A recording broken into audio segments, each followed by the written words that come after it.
So the Haker could be equipped with a turret that allows you to insert up to 4 different fasteners in a single handling.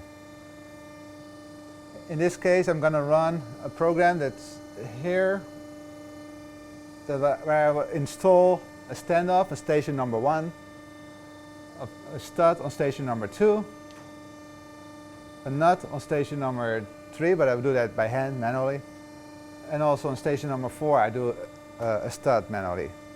So I can start my production here, I increase my bed size, start my production. The optical change goes automatically to station number 1, change my turret to station number 1 as well, and I can start my insertions based on my insertion graphics. Since the first station is a shuttle tool, I get full quality control. I have fastener detection and fastener length detection on at this moment. After I insert my 4 standoffs, the optical changer will go to station number 2. I change my turret to station number 2 as well, and I can continue with my studs.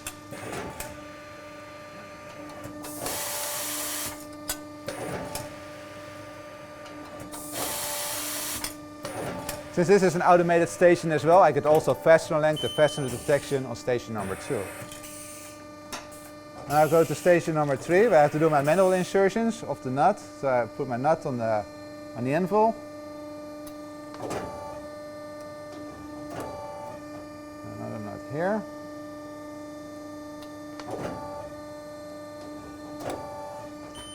And for my last station, I will use a stud.